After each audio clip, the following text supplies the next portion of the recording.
High বন্ধুরা, আমি সুপ্রিয় চলে এসেছি আমাদের চ্যানেলে নোম্যাডিক ক্রিয়েশনে। বন্ধুরা, আগের ভিডিওটিতে আপনারা নিশ্চয়ই দেখেছেন আমি উখড়ার শ্রী গোপীনাথজিউ মন্দির নিয়ে বিস্তারিত আলোচনা করেছি। বন্ধুরা, এই যে ভিডিওটি আমি আজকে দেখাবো আপনাদের, এটি হলো উখড়ারই আরেকটি মন্দিরের ভিডিও। সেটি হলো শ্রী মহন্ত আস্থল। এই শ্রী মহন্ত আস্থলের ইতিহাস আর এর বর্ণনা আমি আপনাদের জানাবো এই ভিডিওটির মাধ্যমে। দেখতে থাকুন ভিডিওটি। ভালো লাগলে অবশ্যই লাইক, শেয়ার, সাবস্ক্রাইব করুন আমাদের চ্যানেলটি, আর বেল আইকনটি অবশ্যই প্রেস করে দেবেন। এর ফলে যেসব ভিডিও আমরা বানাবো সবার প্রথমে নোটিফিকেশন আপনাদের কাছে পৌঁছে যাবে। লাইক, শেয়ার, সাবস্ক্রাইব করে আমাদের পরিশ্রমের পারিশ্রমিক দিন। এর ফলে আমরা অনেক পাথেয় পাবো নতুন নতুন কাজ করার জন্য। ধন্যবাদ। হাই, আমি সুপ্রিয়। আজ আমি নিয়ে এসেছি আপনাদের উখড়ায় আরেকটি মন্দিরটির নাম শ্রী মহন্ত অস্থল। এই মন্দিরের ইতিহাস খুঁটিনাটি আপনাদের আজ জানাবো এই ভিডিওটির মাধ্যমে। খুবই সুন্দর একটি মন্দির, দেখুন পেছনে তার কারুকার্য, ভাস্কর্য রয়েছে। এই মন্দির সম্বন্ধে সমস্ত কিছু আপনাদের ইনফরমেশন আমি আজ দেবো এই ভিডিওটির মাধ্যমে।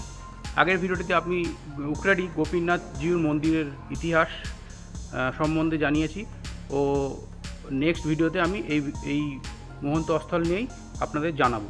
দেখতে থাকুন ভিডিওটি। ভালো লাগলে অবশ্যই আমার চ্যানেলটি লাইক, শেয়ার, সাবস্ক্রাইব করবেন।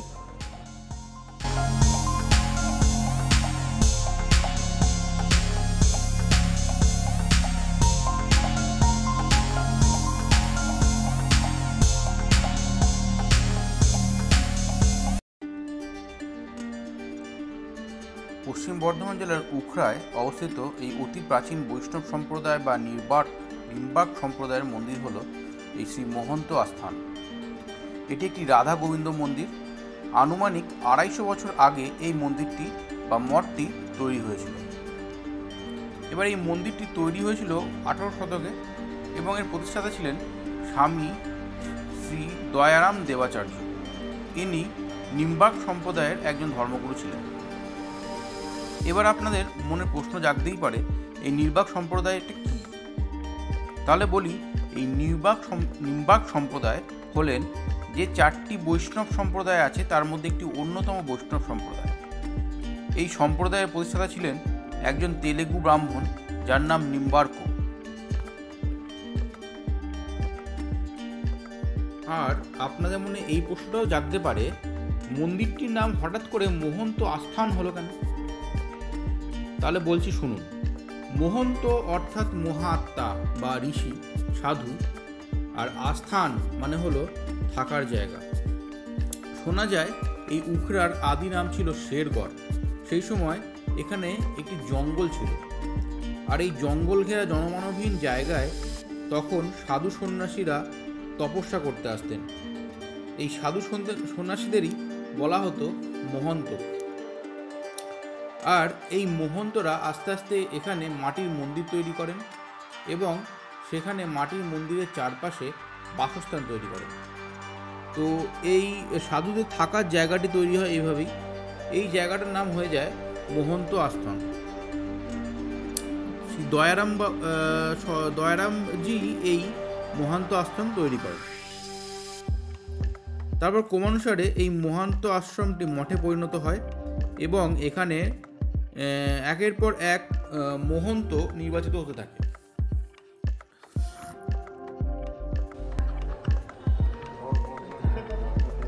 ইউটিউবে করছি।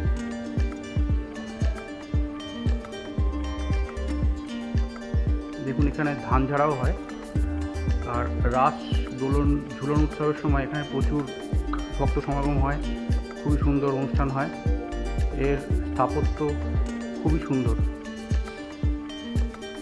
এখানে ধান ঝাড়ার জন্য জড়ো করা হয়েছে, ধান ঝাড়াও হচ্ছে। এখানে পুরনো খিলান, গম্বুজ, স্থাপত্যের এক অদ্ভুত সৌন্দর্য এখানে রয়েছে। উখড়া এলে অবশ্যই ঘুরে যাবেন এই মন্দির।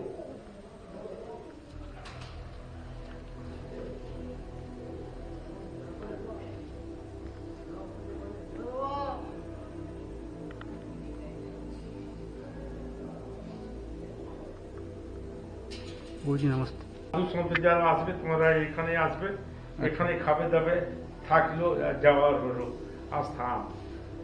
আর অতিথিও আসবে, তারাও সেবা ভোগ পাবে। অতিথি কি এখানে থাকতে পারবে এসে? হ্যাঁ, অস্থল যেটা ঘর আছে থাকার? হুম। অস্থল বলা হয়, অস্থলের মানে কি হয় মিনিং? হ্যাঁ, অস্থল যেটা বলছে না, অস্থল মানে আগে এই ভাষাতে অস্থল হইতো মানে আস্থান, আচ্ছা, থাকার জায়গা। সংস্কৃত থাকার জায়গা। সংস্কৃত হুম। সাধু সন্ত ভাষাতে অস্থল, ও মহন্ত স্থল মানে সাধু সন্তের থাকার জায়গা। থাকার জায়গা। আচ্ছা আচ্ছা। এখানে এমনি সাধারণ মানুষও থাকতে পারে এসে রাত্রেবেলা? সাধারণ, হ্যাঁ, যেই বাইরে আগে তো ধর্মশালা ছিল না। আচ্ছা যেই হবে স্টেশন থেকে বলে দিবে মহন্ত স্থল চলে যায়, আচ্ছা এখানে এসে থাকতো আর প্রসাদও খেত। আচ্ছা আচ্ছা। যেই অতিথি আসবে খাবে এখানে হুম। 12টা আগে। ভোগ 12টার সময় হয়? হ্যাঁ, দিনে 12টা, আচ্ছা, রাতে রাত্রে 9টা। 9টা। তার জন্য আগে কি টিকিট ফিট কাটতে হয়? কিছু কাটতে হয় না, এমনি এলেই পাওয়া যায়? আর এমনি টিকিট নেই, বললে হবে। বলতে হবে আগে? না, এই যে পরে এমনি পাবে। আচ্ছা আর এমনি যদি খেতে আসে তারা বলে যায় আচ্ছা যে কালকে আজকে যেরকম 4-6 জন এলো, আচ্ছা। যে প্রসাদ খাবো আমরা বা নিয়ে যাবো, তারা নিয়ে যায়। বুঝি আপনার নামটা? আমার কমলাকান্ত শরণ দেব মহন্ত। কমলাকান্ত শরণ দেব মহন্ত। হুম। কোনটা প্রথম থেকে শুরু করতে গেলে প্রথম মহন্ত পেয়েছিলেন? প্রথম এখানে ফটো এই যে 150 বছরেরই আছে, তার আগেকার সব ফটো করেন করা হয়নি। না। ইনি তৈরি করেছেন না? ইনি 100 বছর আগে ছিল। আচ্ছা। এই সিদ্ধবাবু করছে না, সিদ্ধবাবু করছে না। 100 বছর আগে ছিলেন।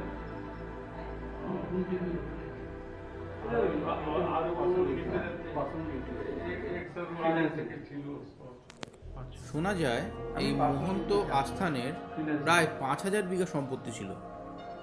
এই দেবত্ব সম্পত্তিটি আস্তে আস্তে বামফ্রন্ট জমানায় যখন ল্যান্ড রিফর্ম করা হয় তখন বিভিন্ন জায়গায় বর্গা করে দান করে দেওয়া হয়। এর ফলে এই 5000 একর জমি 5000 বিঘা জমি থেকে আস্তে আস্তে কমতে কমতে সেটি এখন 150 বিঘা জমিতে এসে পৌঁছেছে। এই 150 বিঘা জমিতে চাষবাস করা হয়, ফসল ফলানো হয় এবং এখানে অবস্থিত যেসব পুকুরগুলো আছে সেখানে মাছ চাষও করা হয়। তো এই চাষবাসের যে ফসল হয় সেই ফসল থেকেই এখানকার যারা বসবাস করেন সাধু সন্ন্যাসীরা এবং যেসব ভক্তবৃন্দর আগমন হয় তাদের খাওয়ানো হয়। তো এই মহন্ত আশ্রম আসতে হলে আপনাকে প্রথমেই যেটা বলতে হয়, আপনারা যদি হাওড়া থেকে আসেন বা কলকাতা থেকে আসেন তাহলে আপনারা হুল এক্সপ্রেস ধরবেন। হুল এক্সপ্রেস ধরে উখরা স্টেশনে নামতে হবে। সেখান থেকে অটো বা টোটোয় করে বা রিক্সায় করে আপনি এই মহন্ত স্থলে আসতে পারেন। এবার যদি আপনি রাস্তা ধরে আসেন তাহলে দুর্গাপুর এক্সপ্রেসওয়ে ধরতে হবে।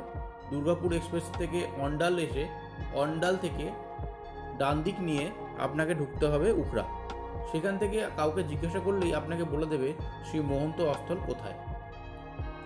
এবার থাকার ব্যাপার, আপনি যদি উখরায় থাকতে চান এক রাতের জন্য তাহলে এই মহন্ত স্থলে থাকতে পারেন। এটি একটি ধর্মশালার মতোই ব্যবস্থা রয়েছে। এর মধ্যে থাকা খুবই সামান্য এবং মানের হবে। সব ধরনের ফেসিলিটি আপনারা হয়তো পাবেন না, কিন্তু এক রাত কাটাতে ঠাকুরের সান্নিধ্যে আপনারা এখানে থাকতেই পারেন। দিনের বেলা দুপুরবেলা ও রাত্রেবেলা ভোগ এখানে দান করা হয়। তো এখানে আপনি প্রসাদ হিসাবে ভোগও পেতে পারেন। আর এইখানে থেকে আশেপাশের যেসব জায়গাগুলো রয়েছে যেমন জমিদার বাড়ি, অন্যান্য মন্দিরগুলো যেগুলো রয়েছে এগুলো আপনারা ভ্রমণ করতে পারেন। তো বন্ধুরা, একদিনের উইকেন্ডে একদিনের জন্য আপনারা এখানে আসতেই পারেন। ঘুরে যান, এখানে ভালো লাগবে। এই নতুন জায়গাকে আপনারা পেয়ে সত্যিই আপনাদের খুবই ভালো লাগবে।